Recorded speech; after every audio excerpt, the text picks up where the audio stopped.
भविष्य का दूसरा नाम है संघर्ष। हृदय में आज इच्छा होती है और यदि पूर्ण नहीं हो पाती तो हृदय भविष्य की योजना बनाता है।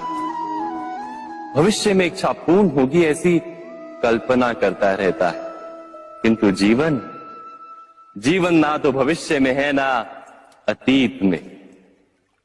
जीवन तो इस क्षण का नाम, अर्थात इस क्षण का अनुभव ही जीवन का अनुभव। पर हम ये जानते हुए भी इतना सा सत्य समझ नहीं पाते। या तो हम बीते हुए समय के स्मरणों को घेर कर बैठे रहते हैं, या फिर आने वाले समय के लिए हम योजनाएं बनाते रहते हैं। और जीवन जीवन बीत जाता है। एक सत्य यदि हम हृदय में उतार लें कि ना हम भविष्य देख सकते हैं, ना ही भविष्य निर्मित कर सकते हैं, हम तो केवल धैर्य और साहस के साथ भविष्य को आलिंगन दे सकते हैं, स्वागत कर सकते हैं भविष्य का। तो क्या जीवन का हर पल जीवन से नहीं भर जाएगा? स्वयं विचार कीजिए।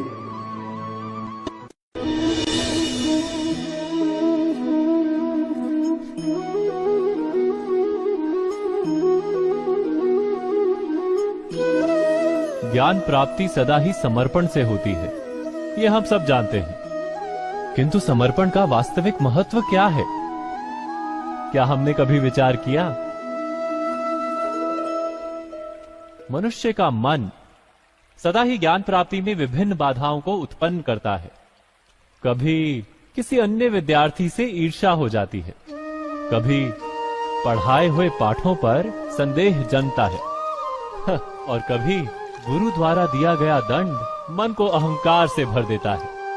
नहीं, क्या ऐसा नहीं होता? न जाने कैसे कैसे विचार मन को भटकाते हैं, और मन की इसी अयोग्य स्थिति के कारण हम ज्ञान प्राप्त नहीं कर पाते। मन की योग्य स्थिति केवल समर्पण से निर्मित होती है। समर्पण मनुष्य के अहंकार का नाश करता है। ईर्ष्या, महत्वाकांक्षा आदि भावनाओं को दूर कर हृदय को शांत करता है और मन को एकाग्र करता है। वास्तव में ईश्वर की सृष्टि में ना ज्ञान की मर्यादा है, ना ज्ञानियों की। गुरु दत्तात्रेय ने तो गाय और श्वान से भी ज्ञान प्राप्त कर लिया था। अर्थात विषय ब्रह्म ज्ञान का हो, या जीवन के ज्ञान का, या गुरुकुल में प्राप्त होने वाले ज्ञान का, उसकी प्राप्ति के लिए गुरु से अधिक महत्व है उस गुरु के प्रति हमारा समर्पण। क्या ये सत्य नहीं?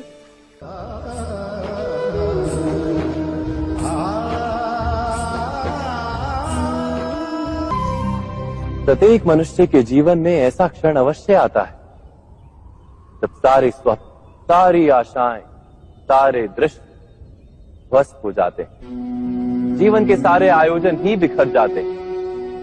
एक और धर्म होता है और दूसरी ओर सुख। इसी को धर्म संकट कहते हैं। जब धर्म का वहन ही संकट हो और धर्म का त्याग ही सुख हो। विचार कीजिए, कभी किसी स्वजन के विरुद्ध सत्य बोलने का अवसर प्राप्त हो जाता है, कभी ठीक दरिद्रता के समय सरलता से चोरी करने का मार्ग प्राप्त हो जाता है, कभी किसी शक्तिशाली राजनेता या राजा के कर्मचारी का अधर्म प्रकट हो जाता है। सबके जीवन में ऐसी घटना बनती ही रहती है। अधिकतर लोग ऐसे किसी क्षण को धर्म संकट के रूप में जान ही नहीं पाते। हमें किसी प्रकार के संघर्ष का अनुभव ही नहीं होता। सहजता से सुख की ओर खींचे चले जाते हैं, जैसे मक्खी गुड़ की ओर खींची चली जाती। वास्तव में धर्म संकट का क्षण ईश्वर के निकट जाने का क्षण होता है। यदि हम संघर्षों से भयभीत ना, सुख की ओर आकर्षित ना, अपने धर्म पर दृढ़ रहे, तो ईश्वर का साक्षात्कार दूर नहीं।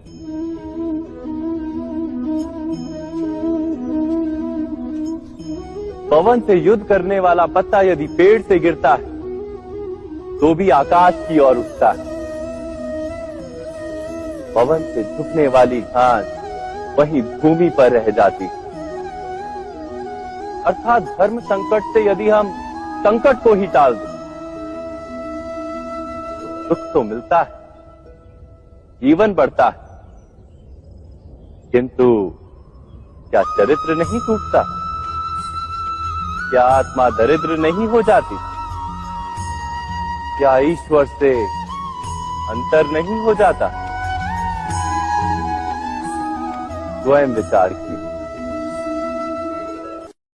दो व्यक्ति जब निकट आते हैं तो एक दूसरे के लिए सीमाएं और मर्यादाएं निर्मित करने का प्रयत्न अवश्य करते हैं। हम यदि सारे संबंधों पर विचार करें तो देखेंगे कि इन सारे संबंधों का आधार यही सीमाएं हैं जो हम दूसरों के लिए निर्मित करते हैं। और यदि अनजाने में भी कोई अन्य व्यक्ति इन सीमाओं को तोड़ता है तो उसी क्षण हमारा हृदय क्रोध से भर जाता है। इन सीमाओं का वास्तविक रूप क्या है? क्या हमने कभी विचार किया? सीमाओं के द्वारा हम दूसरे व्यक्ति को निर्णय करने की अनुमति नहीं देते, अपना निर्णय उस व्यक्ति पर थोपते, अर्थात किसी की स्वतंत्रता का अस्वीकार करते हैं हम। और जब स्वतंत्रता का अस्वीकार किया जाता है तो उसका हृदय दुख से भर जाता है। और जब वो सीमाओं को तोड़ता है तो हमारा हृदय क्रोध से भर जाता है। क्या ऐसा नहीं होता?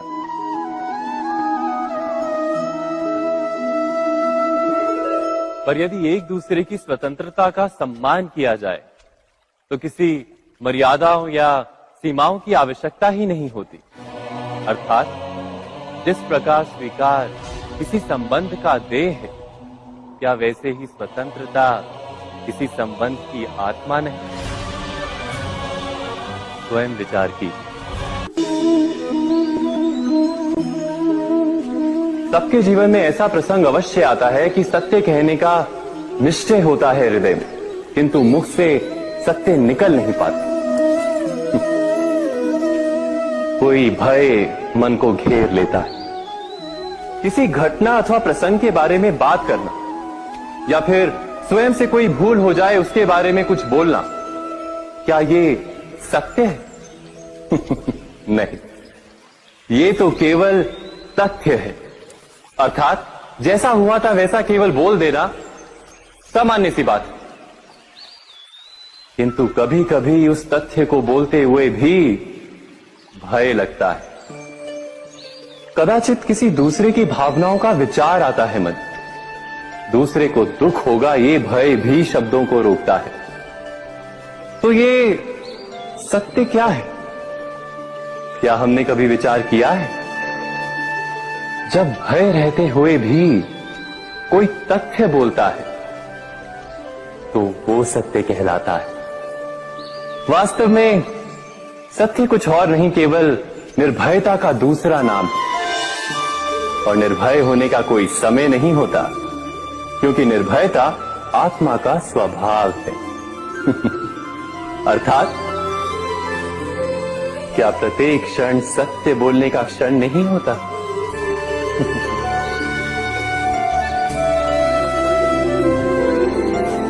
स्वयं विचार कीजिए।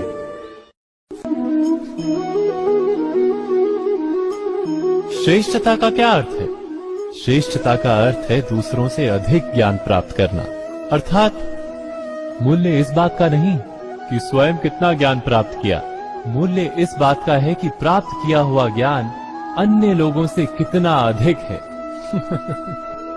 अर्थात श्रेष्ठता की इच्छा ज्ञान प्राप्ति को भी एक स्पर्धा बना देती है। और स्पर्धा में विजय अंतिम कब होती है?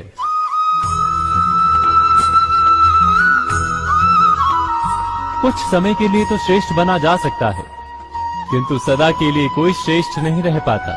फिर वही असंतोष, पीड़ा और संघर्ष जन्म लेता है। किंतु श्रेष्ठ बनने के बदले यदि उत्तम बनने का प्रयत्न करें तो क्या होगा?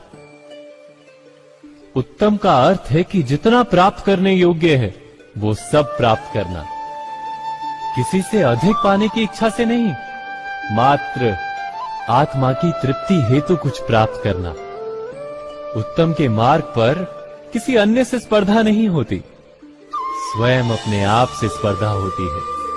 अर्थात उत्तम बनने का प्रयत्न करने वाले को देर अबेर सारा ज्ञान प्राप्त हो जाता है, बिना प्रयत्न के ही वो श्रेष्ठ बन जाता है। किंतु जो श्रेष्ठ बनने का प्रयत्न करता है वो श्रेष्ठ बने या ना बने, उत्तम कभी नहीं बन पाता।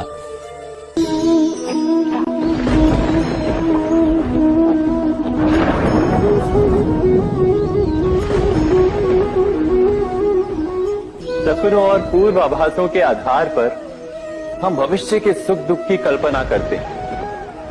भविष्य के दुख का कारण दूर करने के लिए हम आज योजना बनाते हैं। किंतु कल के संकट को आज निर्मूल करने से हमें लाभ मिलता है या हानि पहुंचती है, ये प्रश्न हम कभी नहीं करते। सत्य तो ये है कि संकट और उसका निवारण साथ जनते हैं, व्यक्ति के लिए भी और सृष्टि के लिए भी। नहीं, आप अपने भूतकाल का स्मरण कीजिए, इतिहास को देखिए, आप तुरंत ही ये जान पाएंगे कि जब जब संकट आता है तब तब उसका निवारण करने वाली शक्ति भी जन्म लेती है। यही तो जगत का चलन है।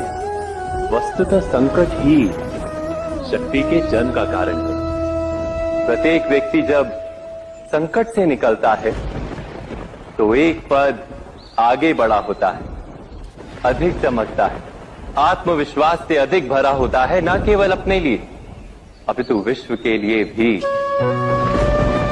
क्या ये सत्य नहीं? वास्तव में संकट का जन्म है एक अवसर का जन्म, अपने आप को बदलने का, अपने विचारों को ऊंचाई पर करने का अवसर, अपनी आत्मा को बलवान और ज्ञान मंडित बनाने का अवसर। जो ये कर पाता है उसे कोई संकट नहीं होता, किंतु जो ये नहीं कर पाता वो तो स्वयं एक संकट है विश्व के लिए। विचार कीजिए,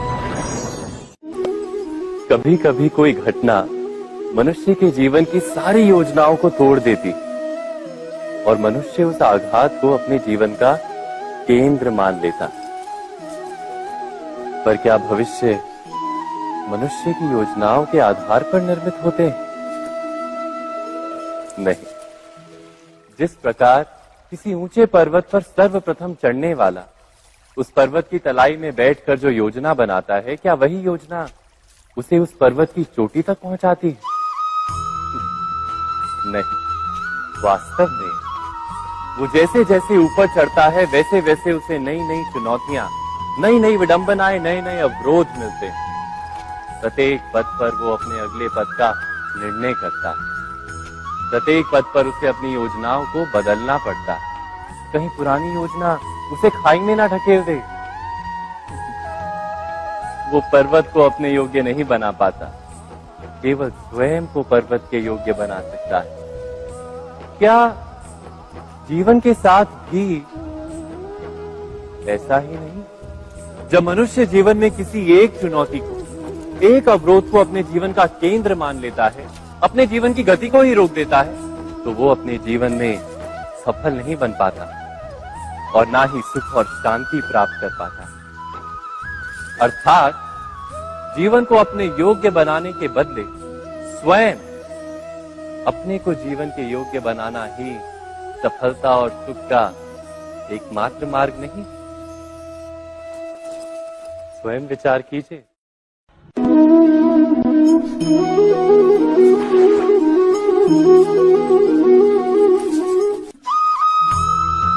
जीवन में आने वाले संघर्षों के लिए जब मनुष्य स्वयं को योग्य नहीं मानता, जब उसे अपने ही बल पर विश्वास नहीं रहता, तब वो सद्गुणों को त्याग कर दुर्गुणों को अपनाता है। वस्तुतः मनुष्य के जीवन में दुर्जनता जन्म ही तब लेती है जब उसके अंतर में आत्मविश्वास नहीं होता। आत्मविश्वास ही अच्छाई को धारण करता है। ये आत्मविश्वास है क्या?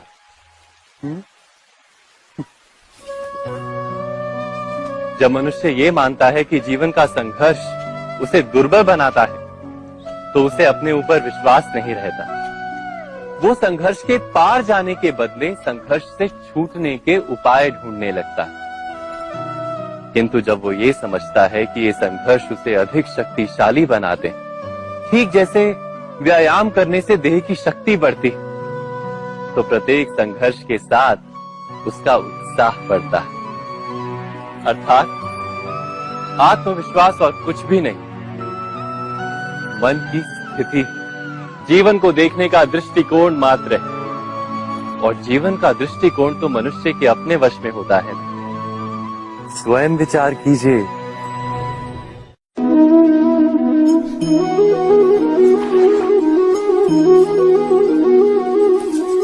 पिता सदा ही अपने संतान के सुख की कामना करते, उनके भविष्य की चिंता करते रहते। इसी कारणवश सदा ही अपने संतानों के भविष्य का मार्ग स्वयं निश्चित करने का प्रयत्न करते रहते। जिस मार्ग पर पिता स्वयं चला है, जिस मार्ग के कंकर पत्थर को स्वयं देखा है, मार्ग की छाया, मार्ग की धूप को स्वयं जाना है, उसी मार्ग पर उसका पुत्र भी चले, यही इच्छा रहती है हर पिता की। निसंदेह उत्तम भावना है ये। किंतु 3 प्रश्नों के ऊपर विचार करना हम भूल ही जाते हैं। कौन से प्रश्न? प्रथम प्रश्न, क्या समय के साथ प्रत्येक मार्ग बदल नहीं जाते? क्या समय सदा ही नई चुनौतियों को लेकर नहीं आता? तो फिर बीते हुए समय के अनुभव नई पीढ़ी को किस प्रकार लाभ दे सकते हैं? दूसरा प्रश्न, क्या प्रत्येक संतान अपने माता पिता की छवि होता है? हाँ, संतानों को संस्कार तो अवश्य माता पिता देते हैं, किंतु भीतर की क्षमता तो ईश्वर देते हैं। तो जिस मार्ग पर पिता को सफलता मिली है, विश्वास है कि उसी मार्ग पर उसकी संतानों को भी सफलता और सुख प्राप्त होगा।